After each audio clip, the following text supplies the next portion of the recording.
এই যে দেখো কমপ্লিটিং সেন্টেন্স তোমাদের একটা আইটেম, কোশ্চেন আইটেম। এটা কত নাম্বার? কি সম্ভবত 6 না 7 না? হ্যাঁ। আচ্ছা, ওকে। দেখো কমপ্লিটিং সেন্টেন্স করতে গেলে তোমার প্রথমে কয়েকটা জিনিস সম্পর্কে ধারণা থাকতে হবে। এক নাম্বার হলো এটা কি, এটা হলো কনটেক্সট, মানে তোমার কনটেক্সটটা সম্পর্কে ধারণা থাকতে হবে। হুম। অর্থাৎ কমপ্লিটিং সেন্টেন্সে যে যে অংশটুকু দেওয়া থাকে এই অংশটাতে এবং টোটাল যে এখানে অবস্থাটা কি বলতে চাচ্ছে ঘটনাটা বুঝতে হবে, এবং meaning of the given structure, যে যে স্ট্রাকচার দেওয়া থাকবে ওই স্ট্রাকচারের মিনিংটা বুঝতে হবে, এবং কনটেক্সট মানে সিচুয়েশনটা বুঝতে হবে, এখানে মানে কোন সিচুয়েশনে কথাটা বলেছে এটা বুঝতে হবে। তারপরে তোমার গ্রামার সম্পর্কে ধারণা থাকতে হবে, তোমার স্ট্রাকচার সম্পর্কে তোমার ধারণা থাকতে হবে। ঠিক আছে? তোমার যদি তোমার গ্রামাটিক্যাল বেস না থাকে, তোমার স্ট্রাকচারাল নলেজ না থাকে, হ্যাঁ, শুধু কেবল তোমার হুম। কন্টেক্সচুয়াল তুমি নলেজ ভালো, তাহলে কিন্তু হবে না। এবং হুম। পাশাপাশি স্ট্রাকচারের মিনিংটা কি, গিভেন স্ট্রাকচার যেটা আছে এটার মিনিংটা কি সেটা তোমাকে বুঝতে হবে। ওকে, তাহলে আমরা প্রথমে যাই, এখানে কি বলছে এখানে দেখো, এখানে ইট is time for, it is time for, এই যে এখানে মনে করো যে এটা মনে করো যে নাই, ধরো এটা মনে করো এখানে আমাদের এটা পরীক্ষা এইভাবে দেওয়া আছে, হ্যাঁ, এটা এভাবে আমরা ফিল আপ করতে হবে। কি বলছে যে ইট ইজ টাইম ফর, ফরের পরে কি হবে, একটা পার্সোনাল অবজেক্ট হবে, পার্সোনাল অবজেক্টের পরে একটা টু হবে, টু এর পরে ভার্বের প্রেজেন্ট ফর্ম হবে, এভাবে আমরা এটা ফিল আপ, এটা হলো তোমার স্ট্রাকচারাল বেস। মানে তোমার এই স্ট্রাকচারাল নলেজটা তোমার থাকতে হবে যে ইট ইজ টাইম ফর, এটি উপযুক্ত সময়, ইট ইজ টাইম ফর এর অর্থ হলো এটি উপযুক্ত সময়, বা এটি হলো যথোপযুক্ত সময়, এই অর্থটা জানতে হবে এক নাম্বার। দুই নাম্বার, তোমাকে এই যে স্ট্রাকচারাল যে বেজ আছে এখানে, যে ফর এর পর অবশ্যই একটা, ফর যেহেতু একটা প্রেপোজিশন, এই প্রেপোজিশনের হুম। পর after the preposition there will be a personal object, hmm. অথবা ইনডাইরেক্ট অবজেক্ট একটা লাগবে, তারপরে এখানে টু আসবে, টু এর পরে ভার্বের প্রেজেন্ট ফর্ম আসবে। ওকে, তাহলে আমরা যদি এটা, এটা হলো তোমার স্ট্রাকচারাল তোমার নলেজ বা বেজ, এটা তোমাকে জানতে হবে। আর তোমাকে এটা জানতে হবে যে এখানে অর্থটা কি, এখানে কনটেক্সটটা কি। এখানে কনটেক্সটটা হলো যে এটি একটি উপযুক্ত সময়, এটি একটি যথোপযুক্ত সময়, হ্যাঁ, plus present personal object plus to plus ভার্বের প্রেজেন্ট ফর্ম। তাহলে এবার আমরা মিলিয়ে বলতে পারবো যে it is time for, it is time for you to do the work. আমরা বলতে পারি না, আমরা বলতে হুম। পারি যে এটা উপযুক্ত সময়, তুমি এটা করো, এটা যথোপযুক্ত সময়, তুমি ওইখানে যাও, it is time for you to go there. অর্থাৎ হুম। বিভিন্ন স্টুডেন্ট বিভিন্ন কনটেক্সট চিন্তা করবে, এবং তারা বিভিন্ন কনটেক্সটে লিখবে, but their structure should be same. তাদের হুম। কনটেক্সট বিভিন্ন হতে পারে, তবে আবার কনটেক্সটটা যাতে মানে রিয়েল লাইফ সিচুয়েশনের সাথে যাতে মিলে, এমন না যে এমন একটা কনটেক্সট তারা চিন্তা করলো যেটা বাস্তব জগতের বা বাস্তব চিন্তার সাথে বর্তমানে মিলে না, এরকম যদি কনটেক্সট তারা কেউ চিন্তা করে, এবং এটা তার গ্রামাটিক্যাল যদি যদিও ঠিক থাকে, তাহলে কিন্তু হবে না। ওকে, মানে কথা হলো যে ji sir. Every context should be মানে অ্যাকসেপ্টেবল, মানে ইন টার্মস অফ রিয়েলিটি, বাস্তবতার হুম। নিরিখে কমন সেন্সের আলোকে the context that you should right, that you will consider for your completing sentence should be কি জাস্টিফাইড। তো সেই হিসেবে আমরা এখানে এটা এভাবে করতে হবে। তাহলে আমরা এখানে এই যে it is time, it is time for us to attack the enemy, এই যে এটা আমরা শিখে গেলাম। হুম। এরপরে আরেকটা হলো যে মনে করো এবার ইট ইজ টাইমের পরে পরে যখন ফর না থাকে তখন আমরা কিভাবে, ইট is time plus subject plus ভার্বের পাস্ট ফর্ম। ইট ইজ টাইমের পরে ফর থাকলে সেখানে ইনফিনিটিভ দিয়ে আমরা এটা ইয়ে করতে হবে, কমপ্লিটিং সেন্টেন্স করতে হবে, একটা পার্সোনাল অবজেক্ট থাকবে এবং একটা এখানে ইনফিনিটিভ দিয়ে করতে হবে। আর যদি ইট ইজ টাইমের পরে যদি কোনো প্রেপোজিশন ফর না থাকে, সরাসরি একটা সাবজেক্ট থাকে, সেই ক্ষেত্রে এটা হুম। পাস্ট টেন্স আমরা ভার্বের ইউজ করতে হবে, পরবর্তী মানে যে টেন্সটা আছে সেটা পাস্ট টেন্স ব্যবহৃত হবে। এটা হলো স্ট্রাকচারাল বেস। আর আচ্ছা, কনটেক্সচুয়াল বেসটা কি, কনটেক্সচুয়াল বেসটা হলো যে ইট ইজ টাইম যখন থাকবে তখন এর পরের যে ভার্বটা সেটা আমাদের, এই যে এখানে দেখো it is time we went there, এই যে পাস্ট টেন্স হয়ে গেছে, এখানে তুমি গো, গো দিলে কিন্তু এখানে ভুল হবে। গো তুমি যখন হুম। যদি গো দাও তাহলে এখানে ভুল হবে, তুমি এখানে দিতে হবে পাস্ট টেন্স। আচ্ছা, তো এখন ব্যাপারটা হলো যে it is time, it is time for, দুইটার মাঝে কিন্তু ব্যাপক পার্থক্য আছে, তাই না? হুম। স্ট্রাকচারেরও চেঞ্জ আছে, অর্থেরও পরিবর্তন হয়ে গেছে। ইট ইজ টাইম ফর দিয়ে বোঝাচ্ছে যে কাজটা করার এখনো সময় শেষ হয়ে যায়নি, তবে এটা উপযুক্ত সময়। আর it is hmm time we went home, এটা দিয়ে বোঝাচ্ছে, এই স্ট্রাকচার দিয়ে বোঝাচ্ছে যে কাজ করার সময়টা উপযুক্ত সময় শেষ, এখন তাড়াতাড়ি যেতে হবে। বুঝতে হুম পারছো?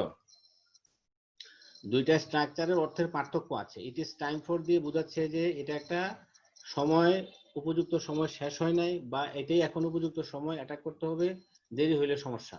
আর এইটা দিয়ে বলছে যে যে না, বাড়ি যাওয়ার সময় অনেক আগে হয়ে গেছে, এখন এটা টাইম ওভার চলছে, এখন যেতেই হবে বাধ্যতামূলক। মানে এখানে কিছুটা আর্জেন্সি, ঠিক আছে? এই যে ইট ইজ টাইম, শুধু ইট ইজ টাইম থাকলে এখানে কিছুটা আর্জেন্সি আমরা প্রকাশ পাচ্ছে, যে দ্রুত এখানে আমাদের যেতে হবে। বুঝতে পারছো? জি স্যার। যেহেতু এখানে আর্জেন্সি প্রকাশ পাচ্ছে, সেহেতু আমাদের এখানে পাস্ট টেন্সটা ব্যবহৃত হয়েছে। যেমন it is time they earned their livelihood. ঠিক আছে, ওকে, এটা আমরা শিখে গেলাম। তাহলে আমরা রুল 1, রুল 2 মানে আমরা পার্থক্যটা বুঝে গেলাম। এবার আমরা দেখব রুল 3, অ্যাজ ইফ অ্যাজ দো। অ্যাজ ইফ অ্যাজ দো অর্থ কি বলো তো? বাংলা অর্থ কি অ্যাজ ইফ অ্যাজ দো? বাংলা অর্থ যদিও। কি? যেন মনে হয়। অ্যাজ ইফ অ্যাজ দো এর বাংলা অর্থ হলো তোমার, যেন মনে হয়। হ্যাঁ, যেন মনে হয়। যেমন এরকম আমি বাংলা লেখাটা আর ঝামেলা, আর তারপরে চেষ্টা করি যেন, যেন মনে হয়। হচ্ছে তো নাকি বাংলা? জি স্যার। হ্যাঁ, যেন মনে হয়, এটার অর্থ কি? অ্যাজ ইফ অ্যাজ দো অ্যাজ ইফ অর্থ অ্যাজ হলো দো। যেন মনে হয়। হ্যাঁ, হুম যেন মনে হয়, এরকম একটা বিষয়। যেমন হি টেলস দ্য স্টোরি, সে গল্পটি বলে। তাহলে অ্যাজ ইফ অ্যাজ দোর আগে যদি প্রেজেন্ট টেন্স থাকে, এই যে এখানে যেমন অ্যাজ ইফ অ্যাজ দো, এই যে অ্যাজ ইফ অ্যাজ দোর আগে এই যে এখানে প্রেজেন্ট টেন্স, দেখছো? He tells G the sir. Story, এটা কি প্রেজেন্ট টেন্স না? হি টেলস দ্য স্টোরি, হুম এটা প্রেজেন্ট টেন্স। তাহলে এই যে প্রেজেন্ট টেন্সে আছে, এই প্রেজেন্ট টেন্স থাকলে কি হয় আমাদের পরে? Past indefinite. তাহলে এখানে as he tells the story, সে গল্পটি বলছে বা বলে, যেন মনে হয় সে সব কিছুই জানে। তাহলে কি বলছে? যে যেন মনে হয় বললে একটা কাল্পনিক অবস্থা প্রকাশ পাচ্ছে। তো কাল্পনিক হুম অবস্থা যেহেতু প্রকাশ পাচ্ছে, যেন মনে হয় মানে একটা কল্পনা করছে যেহেতু, সেই কারণে আমরা এখানে পাস্ট টেন্স ব্যবহার করব। তাহলে if, as if he knew it, মনে হয় যেন সে হুম এটা জানতো। তাহলে এখানে একটা কাল্পনিক অবস্থা না, মানে একটা, মানে শর্তটা এরকম যে মানে একটা ভাব ধরা টাইপের। হ্যাঁ, যেমন এখানে দেখো he runs fast as though, হুম মনে হয় যেন হি ওয়ার আ ম্যাড ম্যান, মনে হয় যেন সে একটা পাগল, মানে সে পাগলের মতো দৌড়াচ্ছে, কিন্তু আসলে তো সে পাগল না। ঠিক আছে? হুম যেমন they donate money as if they were rich man, তারা মানি ডোনেট করে মনে হয় যেন তারা খুব ধনী মানুষ।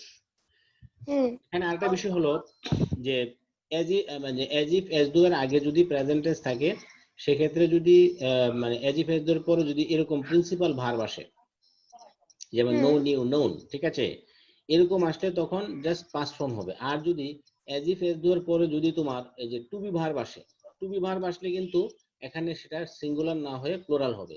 যেমন এখানে হি এর সাথে ওয়াজ হওয়ার কথা, তো এখানে ওয়াজ হয় নাই কেন?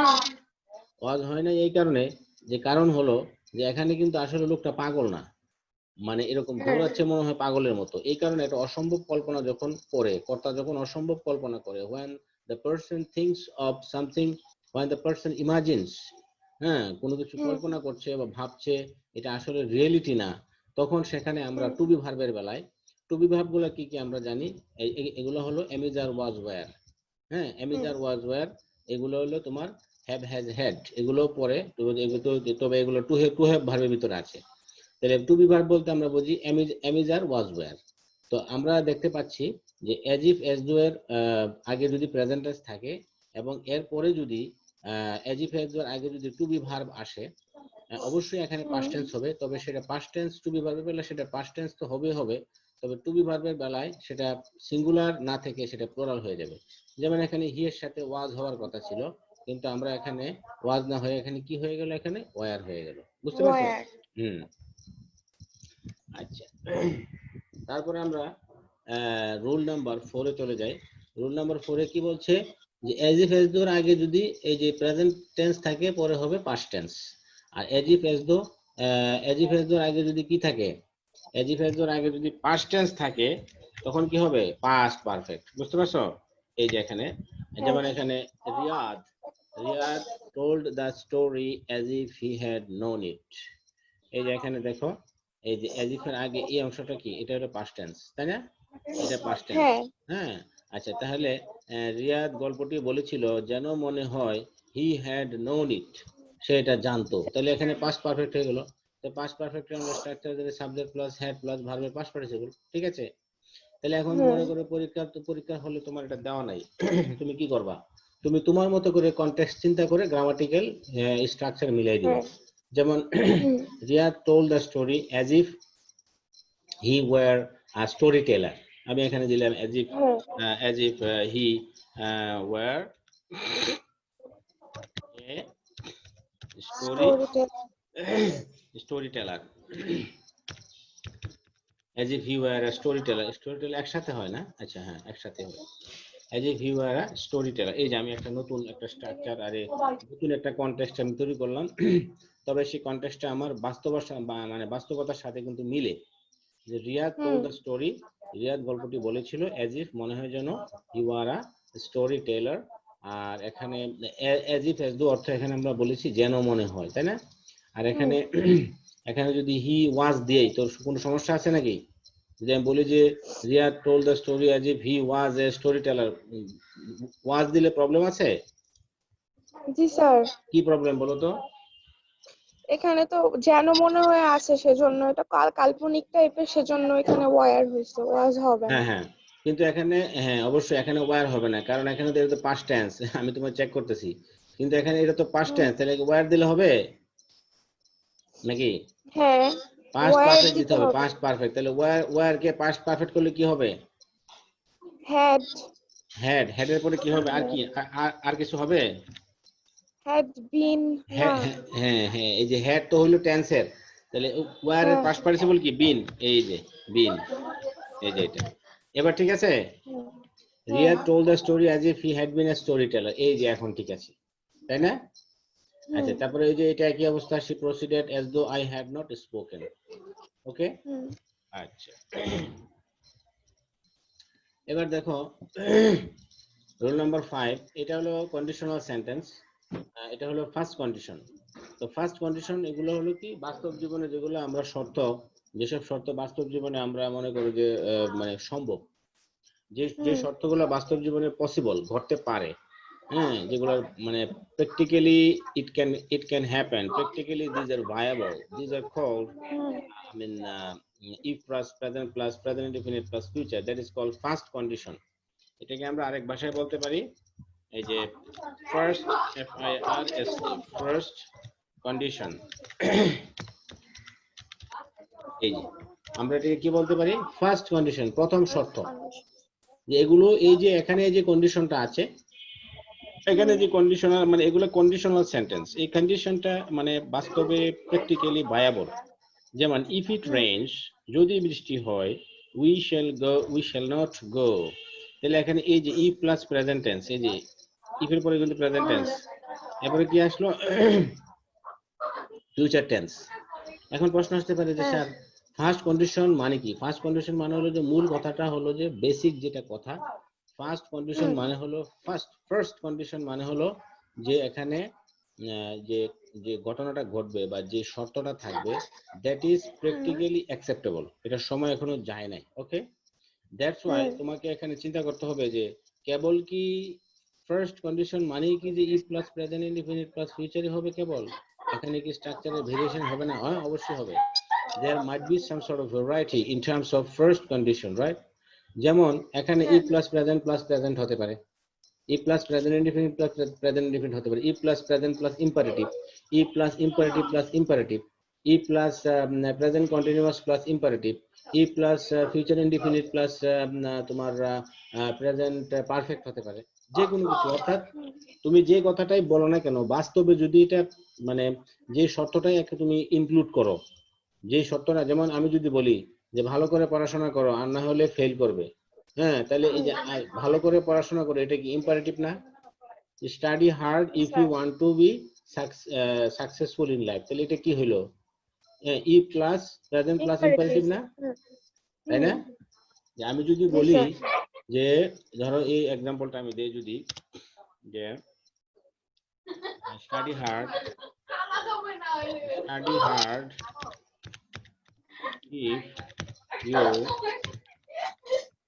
want to be SUCCESS successful in life, if you want to be successful in life, live ওকে দেখো এখানে যেটা বলছে যে স্টাডি হার্ড, এই অংশটা কি, এটা কি, এটা কোন টেন্স, এটা হলো, এটা সেন্টেন্স হিসেবে চিন্তা করলে এটা কিন্তু ইম্পারেটিভ, তাই না? আচ্ছা ইফ এর পরে এই জায়গাটা কি, এই জায়গাটা কোন টেন্স বলো তো, এই জায়গাটা এটা ইউ ওয়ান্ট টু, এটা পাস্ট টেন্স এটা প্রেজেন্ট না, ইনডিফিনিট। ওকে প্রেজেন্ট ইনডিফিনিট টেন্স। হ্যাঁ এটা প্রেজেন্ট ইনডিফিনিট, তাহলে এখানে স্ট্রাকচারটা কি দাঁড়াইলো যে if plus present indefinite plus imperative, তাই না? মানে এই যে ইফ ক্লজটাকে তুমি আগেও নিতে পারো, তুমি এটাও বলতে পারো যে if you want to be successful in life, হ্যাঁ তখন একটা কমা দিয়ে দিবা, হ্যাঁ দিয়ে তুমি এই যে এটাকে আমরা পিছনে নিতে পারি, কোনো অসুবিধা নাই, এটাকে আমরা এখানেও আনতে পারি, no problem, it can be replaced over here, replaced over here, এই যে তাহলে এখানে স্ট্রাকচারটা কি দাঁড়াইলো, আচ্ছা ইফটা এটা বড় আকার দিয়ে দিই, তাহলে এখানে স্ট্রাকচারটা কি দাঁড়াইলো যে if plus present plus imperative, তাই না? তাহলে এখানে আমরা কি বুঝলাম, যে এখানে বোঝা গেল যে মূল মূল বিষয়টা হলো যে ইম্পারেটিভ মানে ফার্স্ট কন্ডিশন, মানে হলো যে বাস্তবে যে কাজগুলো practically viable, that is called first condition, right? তো এখানে আমরা দেখি if it rains we shall not go, এই যে এখানে আমরা এই যে এটা কিন্তু আমরা বাস্তবায়ন করেছি। তা আমাদের কেবলমাত্র যে পরীক্ষায় মানে আসলে তোমাদের এসএসসি লেভেলে মূলত এই স্ট্রাকচারটাই আসে, এর এর বাইরে তেমন একটা আসে না, ঠিক আছে? তো আর ভ্যারাইটি গুলো তেমন একটা আসে না, আসে ভ্যারাইটিও আসে অনেক সময়। তো জাস্ট তুমি এই জিনিসটা একটু চিন্তা করে রাখবে যে হ্যাঁ ভ্যারাইটি যদি আসে, আমার তো এটা তো ফার্স্ট কন্ডিশন, মানে হলো যে আমার যেটা বাস্তবে যেটা প্র্যাকটিক্যালি সম্ভব সেটাই হলো ফার্স্ট কন্ডিশন। তাহলে এটা আমরা এভাবে করি, যেমন if he wants I shall help him, ঠিক আছে? যেমন ধরো এটা এটা কি হতে পারে, তুমি একটা বানায় বলো তো, if you play in the rain কি হবে বলো তো? হুম তাহলে if plus present plus future tense হবে, তাহলে ফিউচার টেন্স হলে তুমি একটা কনটেক্সট চিন্তা করো, if you play in the rain, কি দিব?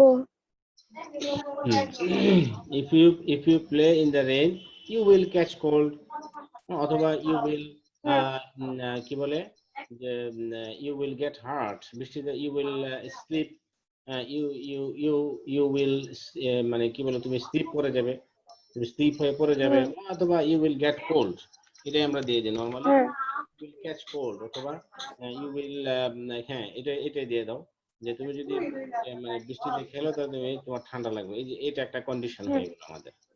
আচ্ছা তারপরে এখানে দেখো এটা হলো সেকেন্ড কন্ডিশন, এটা হলো আমরা ফার্স্ট কন্ডিশন দেখলাম, এরপরে আমরা এবার দেখবো সেকেন্ড কন্ডিশন, এটা হলো কি সেকেন্ড কন্ডিশন। তো সেকেন্ড কন্ডিশনে যে শর্তটা আছে এটা কিন্তু আসলে বাস্তবে কোনো জিনিস সম্ভব হবে না, কারণ এটা তো অতীত হয়ে গেছে ঘটনা। এটার শর্তটা কি if plus past indefinite tense plus past conditional, এই শব্দটাকে আমরা পাস্ট কন্ডিশনাল বলতে পারি, হ্যাঁ এই শব্দটাকে আমরা পাস্ট কন্ডিশনাল বলতে পারি, এই যে এটাকে আমরা এটা ব্র্যাকেট থার্ড ব্র্যাকেট দিয়ে ইয়া করি, এটাকে আমরা কি বলতে পারি পাস্ট কন্ডিশনাল। পাস্ট কন্ডিশনাল মানে হলো যে এই যে এটা। আচ্ছা তাহলে এখানে কি বলছে যে পাস্ট কন্ডিশনাল স্ট্রাকচারটা হলো সাবজেক্ট প্লাস উড অথবা কুড প্লাস ভার্বের প্রেজেন্ট ফর্ম প্লাস অবজেক্ট, আর যদি অ্যাকশন থাকে থাকলে, যেমন if he came I would go, ঠিক আছে? তাহলে এখানে দেখো ইফ হি কেম, তাহলে এই যে এটা হলো এখানে তোমার পাস্ট ইনডিফিনিট টেন্স, কেমন? এই পাস্ট ইনডিফিনিট টেন্সের পরে এখানে কিন্তু একটা যে কন্ডিশন হলো, সেই কন্ডিশনটা হলো তোমার কি, সেই কন্ডিশনটা হলো তোমার বলা হয় পাস্ট কন্ডিশন। তাহলে এটা কিভাবে হবে, সাবজেক্ট প্লাস উড অথবা কুড প্লাস ভার্বের প্রেজেন্ট ফর্ম প্লাস অবজেক্ট, ঠিক আছে? যেমন ধরো মনে করো যে এটা আমি বাদ দিয়ে দিই, এটা কি হবে বলো তো, if I had a typewriter কি হবে, এই যে তুমি এটাকে চিন্তা করো, এটা তুমি কন্ডিশন দিয়ে চিন্তা করো, মানে তুমি একটা ইয়ে চিন্তা করো, মানে তুমি একটা কনটেক্সটে তুমি একটা চিন্তা করো। If I had a typewriter, I could. I could. আমার যদি টাইপরাইটার থাকতো তাহলে আমি কি করতাম, আমি তোমার জন্য চিঠিটা টাইপ করে I দিতাম। could write. হ্যাঁ, তাহলে কি হবে, আমি তোমার জন্য চিঠিটা টাইপ করে দিতাম, তাহলে ইংলিশটা কি হবে? if I had a typewriter I could type the letter for you. ঠিক আছে, থ্যাংক ইউ। এটা তাহলে হয়ে গেল। আচ্ছা, তারপর তুমি হুম থার্ড কন্ডিশনে এটা বলো তো, থার্ড কন্ডিশনের নিয়মটা বলো, রুল নাম্বার 7টা একটু বলো জোরে জোরে। if plus past perfect plus would have plus verb হুম কি past participle হুম form. আচ্ছা, এখানে কিন্তু ওই সাবজেক্টটা কিন্তু আছে, আমি অবশ্য লিখি নাই। ওই যে আগেরটার যে সাবজেক্টটা আছে আর কি, যে এটা, এই যে এটা একটু নিয়ে আসি এখানে, দিলে একটু বুঝতে সুবিধা হবে, মানে কনফিউশন লেগে যায়। হুম এই যে এটা,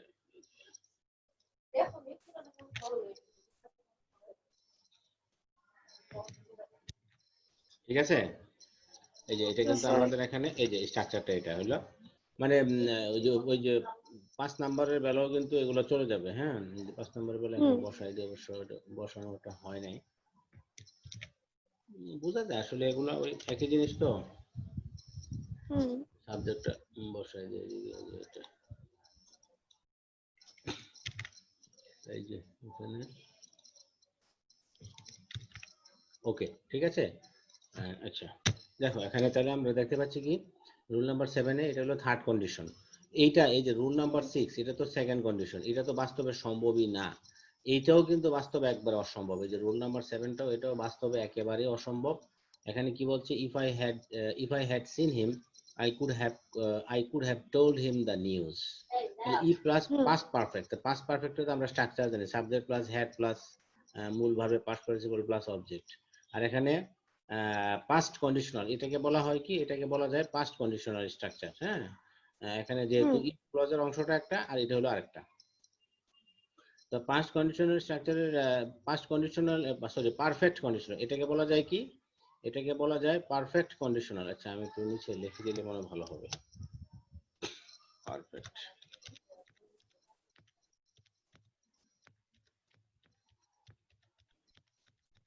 এই যে পারফেক্ট কন্ডিশনাল, আমরা এটাকে একটু ওদিকে নিয়ে নিই। হ্যাঁ, এইদিকে, এই যে হুম এই যে অংশটা, হ্যাঁ, এই যে অংশটা আছে, এই টোটাল অংশটাকে আমরা বলতেছি যে এটা কি পারফেক্ট, এটা পারফেক্ট কন্ডিশনাল। conditional. হুম আচ্ছা, আর এই যে এই অংশটা এখানে, এটাকে আমরা বলতেছি কি, এটাকে আমরা বলবো পাস্ট কন্ডিশনাল। এই যে এটাকে আমরা বলতেছি পাস্ট কন্ডিশনাল, কেমন? হুম ওকে, এই যে এটাকে আমরা বলতেছি পাস্ট কন্ডিশনাল, এটা হলো পারফেক্ট কন্ডিশনাল। আর এটা হলো ফার্স্ট কন্ডিশন, এটা হলো তোমার সেকেন্ড কন্ডিশন।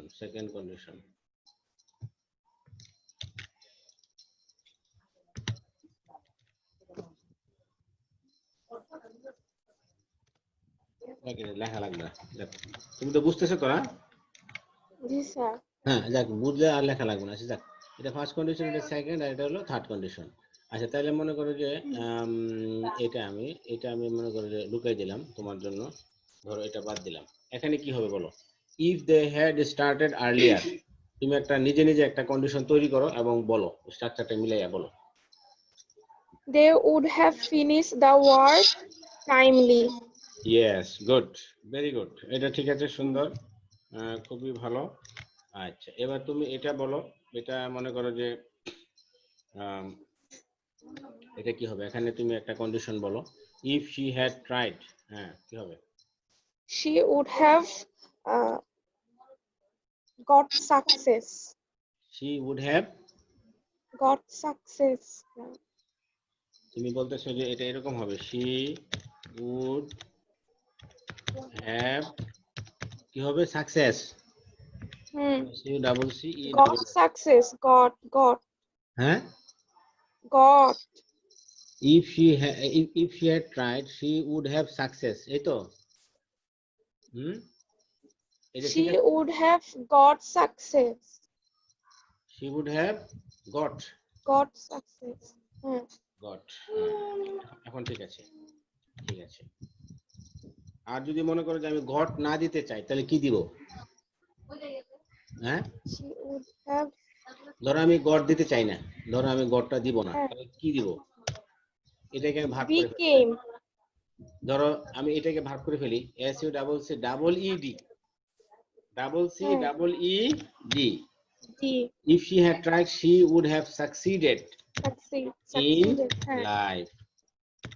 ঠিক আছে? হুম, আমি যদি হুম, মনে করো যে এই যে গট না দিতে চাই, আমি তখন এটাকে ভাগ করে ফেলবো, কেমন?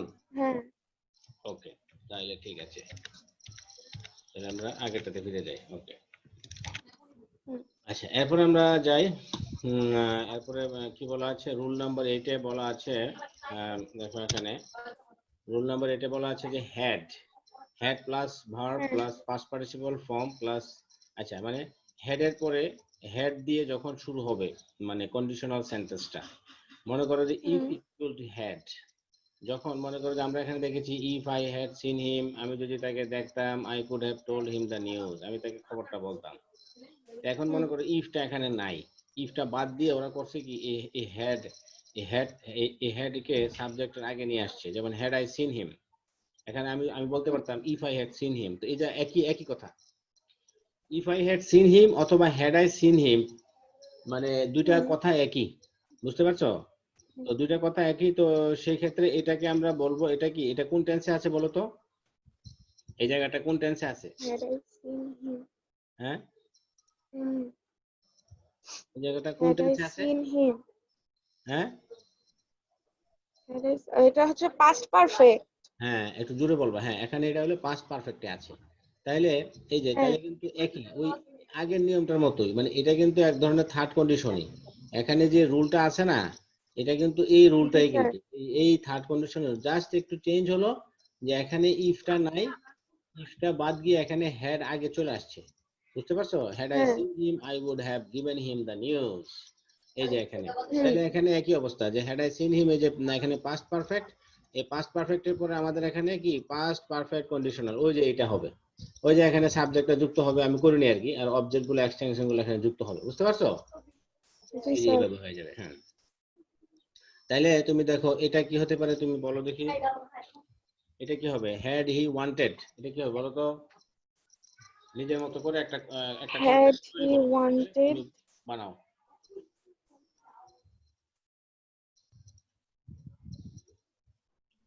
হুম, আচ্ছা, had he wanted, he would have solved the problem.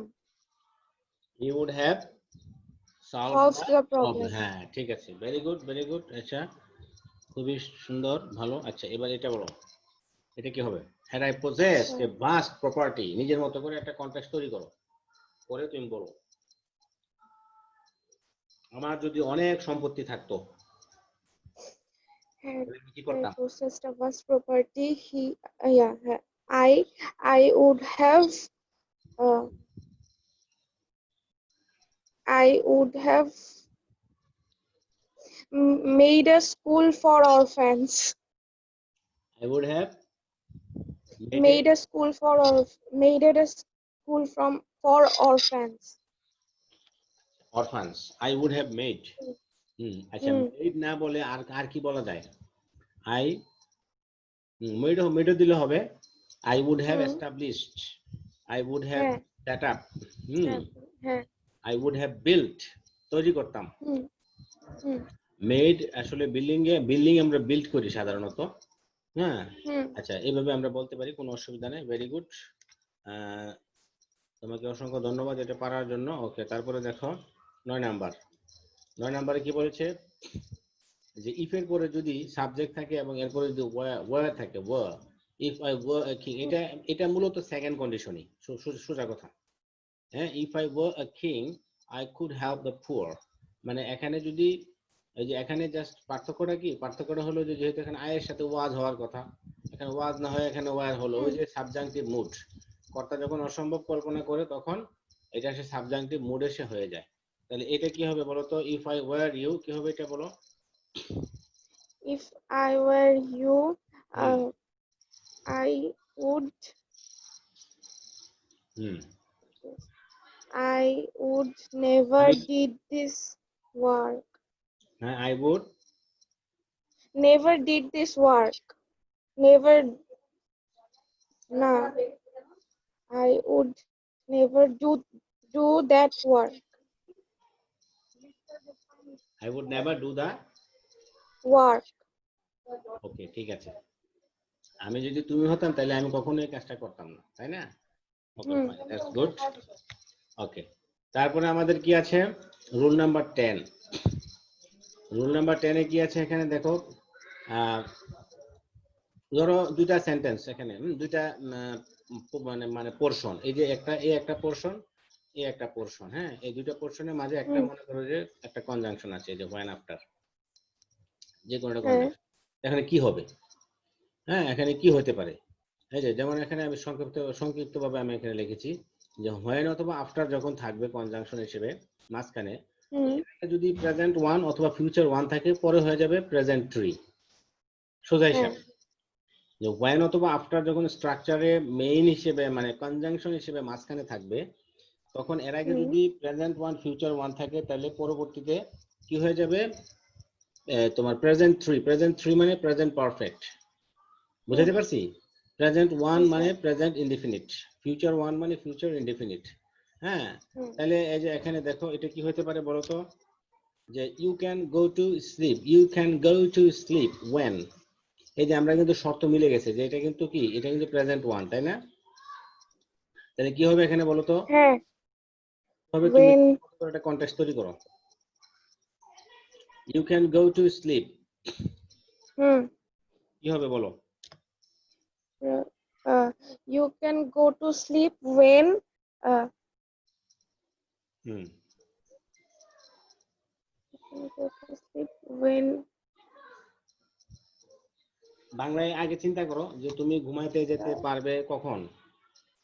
যখন তুমি তোমার পড়া শেষ করবে, যখন তুমি তোমার খাবার শেষ করবে, যখন তুমি কি বলে, আচ্ছা, you can go to sleep when you uh, uh, uh, when you had finished your homework. হ্যাঁ, when you have finished your homework, ঠিক আছে, ভেরি গুড। এই যে প্রেজেন্ট পারফেক্ট, এটা আমাদের স্ট্রাকচারটাও মিললো, কনটেক্সটও মিলছে, তাই না? আমাদের এখানে স্ট্রাকচারও মিলেছে, এখানে কনটেক্সটও মিলে গেছে। আচ্ছা, তারপরটা বলো, you will return me the book after After you had finished it reading. after you have finished it reading, okay fine. তারপরে he will swim after you দক্ষ হয়ে যাওয়া ইংলিশ কি? হ্যাঁ, কি দক্ষ হয়ে যাওয়া ইংলিশ কি? তুমি বাংলাটা বুঝতেছি না, কি বলতেছো? দক্ষ? হ্যাঁ, দক্ষ মানে স্কিলড, দক্ষতা। you will swim after you had properly skilled. after you have properly skilled। আচ্ছা, এখানে স্কিলড শব্দটা কিন্তু ভার্ব না, স্কিল শব্দটা কিন্তু অ্যাডজেক্টিভ, বুঝতে পারছো? তোমার এখানে হ্যাভ এর পরে একটা ভার্ব দিতে হবে। স্কিল স্কিল মানে দক্ষ, মানে দক্ষ একটা অ্যাডজেক্টিভ, এটা কিন্তু ভার্ব না। তুমি একটা ভার্ব যুক্ত করো, মানে হওয়া, হওয়া, দক্ষ হওয়া। তো হওয়া ইংলিশে কি হতে পারে? ভার্বের পাস্ট পার্টিসিপল, হয়ে ওঠা। আচ্ছা, he will swim after he had exercised. After he will swim after He had practiced it properly. হ্যাঁ, after he has practiced it মানে properly, অথবা after he has become a good swimmer, after he has become a good swimmer, ঠিক আছে না? Okay fine. এই যে আমাদের কিন্তু হচ্ছে, কিন্তু এই যে আমরা নিজে নিজে কনটেক্সট তৈরি করে আমরা যে করতে পারছি, এটাই কিন্তু আমাদের মানে খুবই সুন্দর একটা বিষয়, এবং এটাই পরীক্ষা হলে আসবে। আচ্ছা দেখো, এখানে উড দ্যাট অথবা আই উইশ দ্বারা যদি সেন্টেন্সটা শুরু হয়, তাহলে পরবর্তী যে ভার্ব আছে সেটার সাথে ওয়্যার যুক্ত হবে, ঠিক আছে? যেমন এখানে আমরা এই যে এখানে দেখি, হ্যাঁ, এই যে প্রথমটা তো আমরা এই যে একটা দেওয়া আছে, এটার মতো তুমি করবে না, তুমি আরেকটা নতুন তৈরি করো। যেমন আই উইশ, কি হবে? I were a bird. I wish I were a bird. এখানে কিন্তু পাস্ট টেন্স হবে, আবার পাশাপাশি আই এর সাথে এখানে ওয়াজ হবে না, কারণ কি বলতো? কারণ এটা কাল্পনিক। হ্যাঁ, কাল্পনিক চিন্তা করছে এবং কর্তা কিন্তু আসলে নিজে পাখি না, পাখি হতে চায়, বাট হ্যাঁ, রিয়েলিটি হলো হ্যাঁ, যে সে তো মানুষ। সে মানুষ হ্যাঁ, না হোক বা অন্য কিছু যাই হোক, সে কিন্তু পাখি না। দ্যাটস ওয়াই হুম, এখানে কর্তা যখন অসম্ভব কল্পনা করবে তখন ওই যে উড দ্যাট এবং আই উইশ এর পরে তখন টু বি ভার্ব হলে সেটা সিঙ্গুলার না থেকে প্লুরাল হয়ে যায় এবং পাস্ট টেন্স তো অবশ্যই হবে। আচ্ছা, হুম। এরপর একটা বলো, would that he. Would that he were a uh, hmm would that he were a teacher? Hmm would that এমন যদি হতো হি ওয়ার এ টিচার, হ্যাঁ হতে পারে, অসুবিধা নাই। Would that he were alive today, এমন যদি হতো সে আজকে জীবিত থাকতো, এমন যদি হতো আমি যদি টিচার হতাম, তাই না? হুম, এটা এক ধরনের আই উইশের মতোই। আচ্ছা, হুম, তারপরে দেখো তোমার এরপরে হলো উড ইউ মাইন্ড যখন আসবে আমরা বাক্যের শুরুতে, তাহলে পরবর্তী হুম, ভার্বের সাথে আইনজি যুক্ত হবে এবং এটা প্রশ্নবোধক চিহ্ন হবে, এটা একটা প্রশ্নবোধক বাক্যে পরিণত হবে, ঠিক আছে? হুম, অর্থাৎ উড ইউ মাইন্ড দিয়ে একটা প্রশ্নবোধক বাক্য তৈরি হবে এবং উড ইউ মাইন্ডের পরে যে ভার্ব আসবে তার সাথে আইনজি যুক্ত হবে। যেমন হুম, এখানে মনে করো যে আমরা এটাকে বাদ দিয়ে দিলাম, উড ইউ মাইন্ড, কি হবে এখানে বলো তো? হুম। যদি কিছু মনে না করো, উড ইউ মাইন্ড অর্থ যদি কিছু মনে না করো, তাহলে কি হবে এখানে? Would you mind solving me this problem? হ্যাঁ, would you mind solving me this problem, okay, অসুবিধা নাই। তারপরটা আরেকটা করো, would you mind. Would you mind gossiping with me? হ্যাঁ, এই তো ঠিক আছে, সুন্দর, এই তো তুমি পারতেছো, ভেরি গুড, ভেরি হুম, গুড। আচ্ছা, তারপরে আমরা দেখতে পাচ্ছি ইট ইজ টাইম। আচ্ছা, এর আগে আমরা একটু দেখেছিলাম কি, যে it is time for, it is it is time. It is time hmm, for এর পরে আমরা এখানে দেখেছি যে personal object plus to plus ভার্বের প্রেজেন্ট ফর্ম। আর ইট ইজ টাইমের বেলায় যখন আমরা দেখেছি যে সাবজেক্ট প্লাস ভার্বের পাস্ট ফর্ম। আর এখানে আমরা কি হুম, দেখতে পাচ্ছি? এখানে আমরা দেখতে পাচ্ছি যে এই যে কত নাম্বার, এটা 13 নম্বরে, এখানে আমরা দেখতে পাচ্ছি it is time plus to plus ভার্বের প্রেজেন্ট ফর্ম, কিন্তু পার্থক্য আছে কিন্তু, তাই না? হ্যাঁ, এক প্রথমটা দেখেছিলাম ইট ইজ টাইমের পরে ফর, ফরের পরে হ্যাঁ, কি আসছে তোমার একটা এই যে ইনফিনিটিভ। এরপর আমরা দেখেছি ইট ইজ টাইমের পরে একটা সাবজেক্ট আসছে, তখন কিন্তু পাস্ট ফর্ম হয়ে গেছে, তাই না? আর এখানে কিন্তু জি ইট স্যার। ইজ টাইমের পরে কোনো ফরও নাই, কোনো সাবজেক্টও নাই, শুধুমাত্র ইট হুম, ইজ টাইমের পরে ইনফিনিটিভ। এই যে দেখো হুম, ইনফিনিটিভ, যেমন এখানে ইট is time to start the work, মানে কাজটা শুরু করার সময় হয়ে গেছে, মানে হুম, কোনো কাজ শুরু করার সময় শুরু মানে হয়ে গেছে, এটা যথেষ্ট, মানে এটা উপযুক্ত সময় হয়েছে, এখন শুরু করতে হবে, এটাই যথেষ্ট অফিসিয়াল টাইম। সেক্ষেত্রে আমরা হুম, এই অর্থে এটা ব্যবহার করতে পারি, ঠিক আছে? যেমন it is time to leave the place, মানে ধরো তোমার হুম, 5টায় অফিস শেষ, তুমি বললা যে it is time to leave the place, it is time to leave the office, তাহলে হুম, এখানে তোমার নির্দিষ্ট সময় শেষ, তুমি এখানে লিভ করতে হবে, দেরি হয় নাই, হুম, তবে এটা উপযুক্ত সময়। তাহলে এইটার সাথে it is time plus to plus verb present ফর্মের সাথে আমরা মোটামুটি এই যে এইটার একটা মিল পাওয়া যায়, তাই না? It is time for plus personal object plus to, তাই না? জি স্যার। এটার সাথে ওই যে 13 নম্বরের সাথে 1 নম্বরের একটা মিল পাওয়া যায়, তবে এটা একদম হুম, আলাদা, কারণ এটা একদম ভার্বের পাস্ট ফর্ম হয়ে যাচ্ছে, মানে সময় হুম, অতিক্রম হয়ে গেছে, তখন আমরা ইট is time plus subject plus ভার্বের পাস্ট ফর্ম আমরা ব্যবহার করি। এগুলো কিন্তু এসএসসি পরীক্ষায় কিন্তু এই নিয়মগুলো থেকে একটা থাকে, যেমন উড ইউ মাইন্ড থেকে একটা থাকে, তারপরে তোমার আই উইশ এটা এটা থেকে একটা থাকে, তারপরে তোমার বেশিরভাগ ওই যে কন্ডিশনাল থেকে একটা থাকে, তারপরে তোমার ওই হুম, যে এজ ইফ এজ দো, হ্যাঁ, এগুলো থেকে একটা থাকে, মানে এগুলা যেগুলো কমন কমন আসে পরীক্ষায়, এগুলোই কিন্তু এখানে আলোচনা হচ্ছে।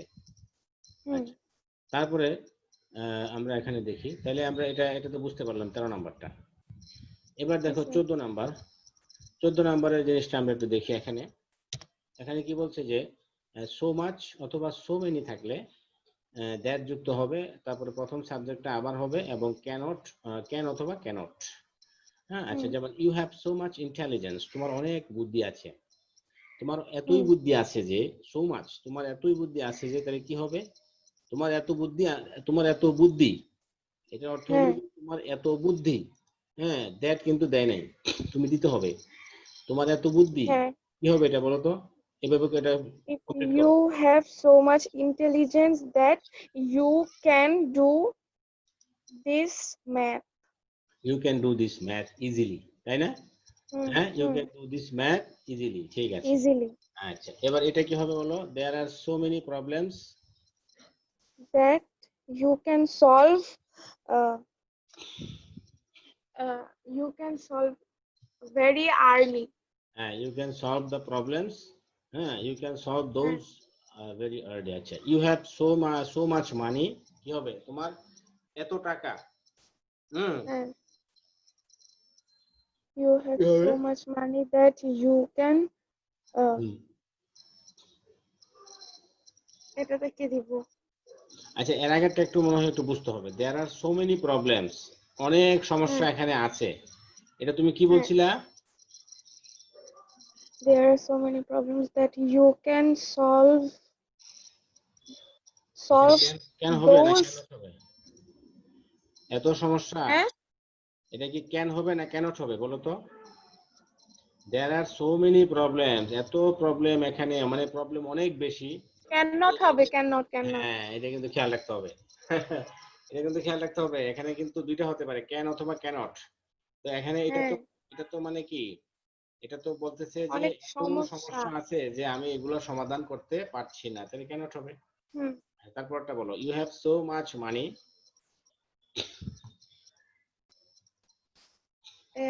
You have so much money that can you can buy hmm, you have so much money that, you have so much money, তোমার এত টাকা আছে যে you can help the poor easily, অথবা you can help the orphanage, হ্যাঁ, you can build, হ্যাঁ, you can build an orphanage, ঠিক আছে? হুম, এই যে that you can hmm, buy a ticket, that you can buy a car, হ্যাঁ, hmm, এই যে এরকম হতে পারে। ওকে, এবার দেখো রুল 15। রুল 15 এ কি আছে? Too plus adjective plus to plus ভার্বের প্রেজেন্ট ফর্ম। এটা খুবই সহজ এবং এটা দ্বারা কিন্তু তোমার নেগেটিভ অর্থ বোঝায়। যেমন এখানে the man is too old to work. এখন হুম। অর্থটা হলো যে লোকটা এতই দুর্বল, মানে লোকটা মানে কাজ করতে, খুবই দুর্বল তো হচ্ছে গিয়ে কাজ করতে খুবই দুর্বল। হ্যাঁ হ্যাঁ, লোকটা কাজ করতে খুবই দুর্বল, লোকটা কাজ হুম। করতে খুবই দুর্বল, ঠিক আছে? তাহলে আমরা এটা একটু তুমি করো, এই যে এই দুটো একটু করো, কি হবে? You are too short. Hmm, too dash. আচ্ছা, you are too short to climb the tree.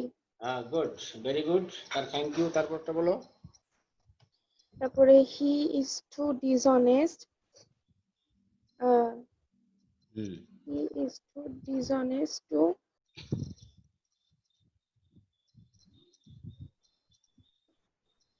আচ্ছা, এতটাই, he is too হ্যাঁ dishonest to uh, do the work.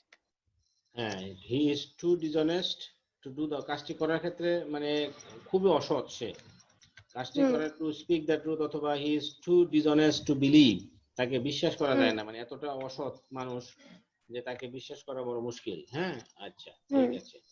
তারপরে দেখো এখানে আরেকটা এখানে বলেছে, এটার কাছাকাছি না হলেও কাছাকাছি মোটামুটি। আচ্ছা, এখানে এক্সট্রা হিসেবে যেমন এখানে টু প্লাস অ্যাডজেক্টিভ, এখানে টু প্লাস অ্যাডজেক্টিভও আছে, অ্যাডভার্বও হতে পারে।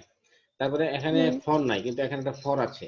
যেহেতু ফর আছে, ফর মানে একটা প্রেপোজিশন, তো প্রেপোজিশনের পর আমরা জানি কি অবজেক্ট একটা বসবেই নাউন আকারে অথবা হ্যাঁ, প্রনাউন আকারে, তাহলে আসলো আসলো।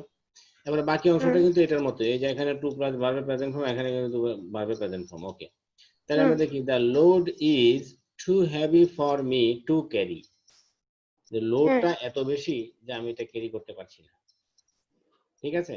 হুম, এই যে দুটার বেলায় কিন্তু ইনফিনিটিভ আছে, হ্যাঁ, টু টু এর বেলায় হুম, অথবা টু প্লাস এরকম অ্যাডজেক্টিভ অথবা অ্যাডভার্ব প্লাস ফর এর বেলায় কিন্তু ইনফিনিটিভ আছে। ইনফিনিটিভ ইজ এ মাস্ট, ঠিক আছে? যদি তুমি হ্যাঁ, এই স্ট্রাকচারে ইনফিনিটিভ ব্যবহার না করো, তাহলে কিন্তু তোমার এটা নাম্বার দিবে না।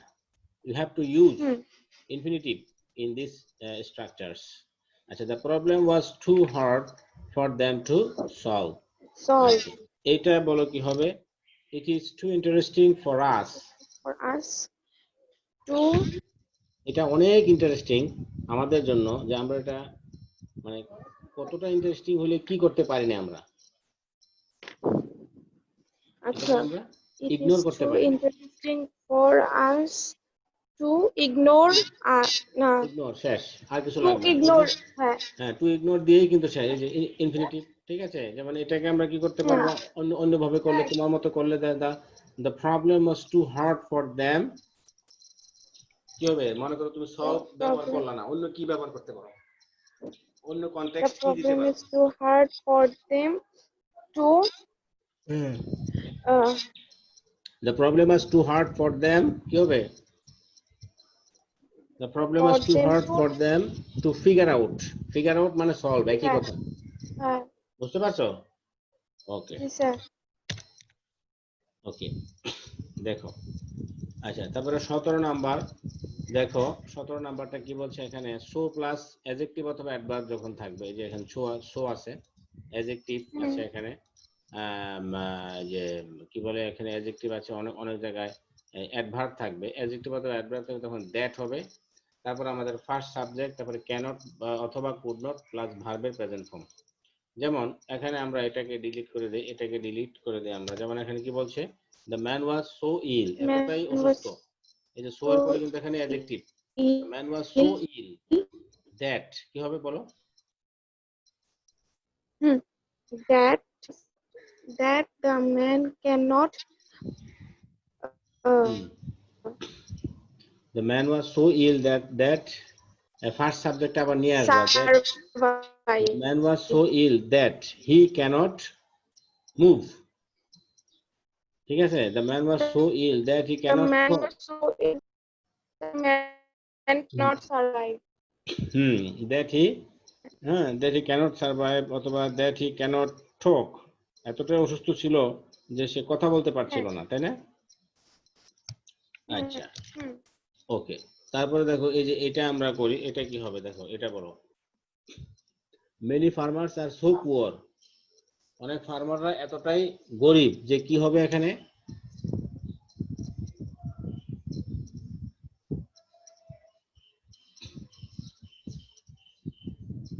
কথা শুনতে পাচ্ছ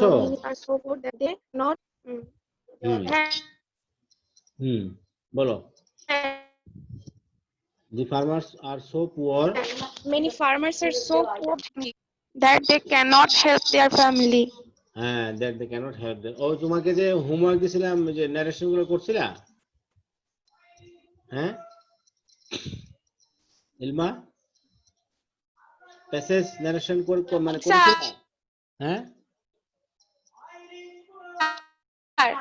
হ্যাঁ করছো বুঝি না প্যাসেজ নারেশন করছিলা না আচ্ছা করা হয় না আচ্ছা তুমি নারেশন গুলো এখনো হ্যাঁ নারেশন গুলো তুমি আগামী ক্লাসে করবে অবশ্যই করে আমাকে দেখাবে হ্যাঁ আচ্ছা জি স্যার আচ্ছা আগামী ক্লাসে অবশ্যই করে তুমি দেখাবে আজকে করে রাখবো আগামী ক্লাসে আমি দেখবো আচ্ছা এটা কি হবে বলো the sailors throats were so dry কি হবে that they cannot talk মানে সেলরদের থ্রোটস গলা এতটাই শুকিয়ে গেছে যে তারা কথা বলতে পারছে না the sailors throats were so dry that they were যেহেতু আছে এখানে past tense তাহলে they couldn't talk অথবা they couldn't speak any word ঠিক আছে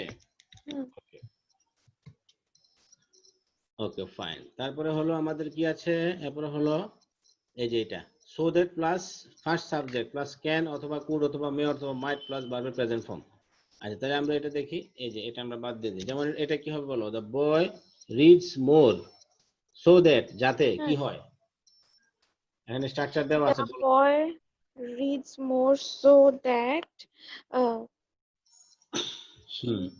the boy reads more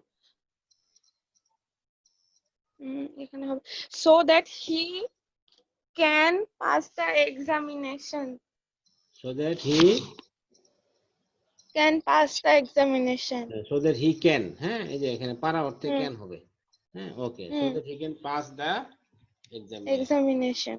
no problem, ঠিক আছে। আচ্ছা, এরপর আমরা দেখি আরেকটা উদাহরণ, আরেকটা প্র্যাকটিস করো। যেমন এটা, এটা কি হবে? We eat food so that, যাতে কি হয়? We can be energetic. We can be energetic. Okay, fine, that's very good. He works hard so that, কি হবে এটা বলো? He works hard so that he can gain success. He can gain success. Success. ওকে, ঠিক আছে, fine, that's very good. আচ্ছা, তাহলে আমরা দেখো এবার 19 number, in order that plus first subject plus can অথবা কুড অথবা মে অথবা মাইট প্লাস ভার্বের প্রেজেন্ট ফর্ম। হ্যাঁ, আচ্ছা, তাহলে এখানে এটা এটা কি হবে? He went to A shop in order that, যাতে কি করতে পারে?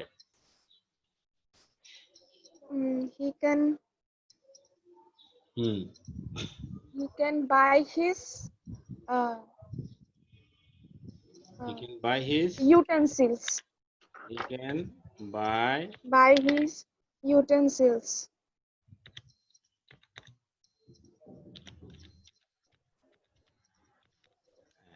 ঠিক আছে, ঠিক আছে তো? ওকে, so that he can buy his utensils. Okay,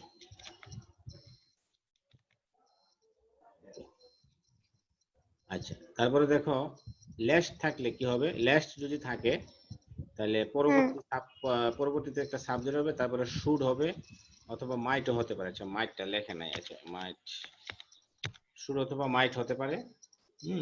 should অথবা শুড অবলিক মাইট হবে, তারপরে ভার্বের প্রেজেন্ট ফর্ম হবে। যেমন এখানে হি ran away lest he should be seen। হ্যাঁ, আচ্ছা, এখানে এটা কি হবে বলো তো?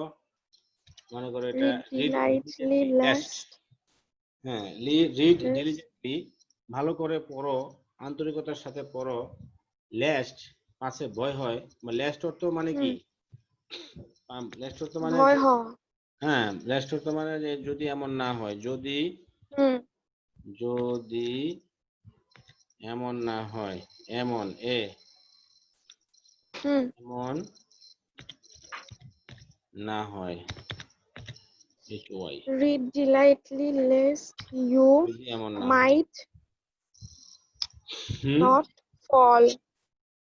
Read diligently lest you might not fall.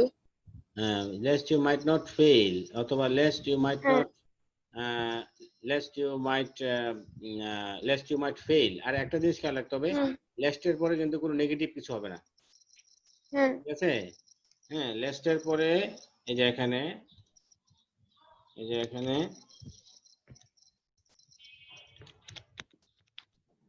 lest এর পর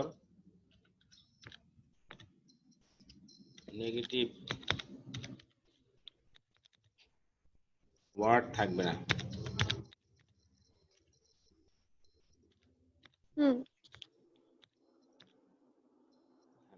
না,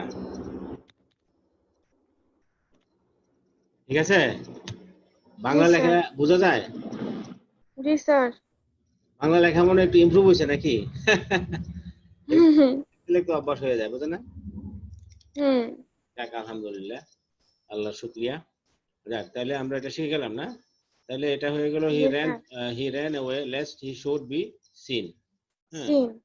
এটা কি হবে বলো তো? read diligently lest কি হবে? read diligently lest you আরে বাংলা লিখতেছি কেন? আচ্ছা, হ্যাঁ বলো, lest কি হবে? lest you might, কি হবে বলো? lest you might fail। হ্যাঁ, এখানে might not লাগবে না, might not বলা লাগবে না, কারণ lest দিয়েই তো not বোঝাচ্ছে। ঠিক আছে? হ্যাঁ, বুঝতে পেরেছো? কারণ এখানে lest এর মাধ্যমে আমরা এখানে not বোঝাচ্ছি, not। তো যেহেতু lest এর মাধ্যমে আমরা not বোঝাচ্ছি, তাহলে তো আমাদের এখানে আর যে মানে হলো, আমি যদি এরকম বলি যে read diligently lest you might not fail, তাহলে কিন্তু ভুল হবে না? হ্যাঁ, ভুল হবে। lest অর্থই তো not, এখানে lest অর্থই কিন্তু not। G sir. আমি তো নটটা আগে ব্যবহার করে ফেলেছি, তাহলে আবার নট দিলে এটা কি হয়ে গেল? যে তুমি পড়ো হ্যাঁ, না ইউ না হুম না ফিল করো, মানে এটা কেমন হয়ে গেল? দুইটা তো ইউজ করা যাবে না, তাই না? ওকে, তাহলে তুমি ওই যে ন্যারেশন, যেগুলো প্যাসেজ ন্যারেশন দিয়েছি, এগুলো একটু করে জি রাখবা, স্যার। হ্যাঁ? আমরা 20 জি পর্যন্ত স্যার। দেখলাম, আমরা খেয়াল রাখো 20 পর্যন্ত হয়েছিল, তাহলে আমরা আগামী ক্লাসে আবার করব।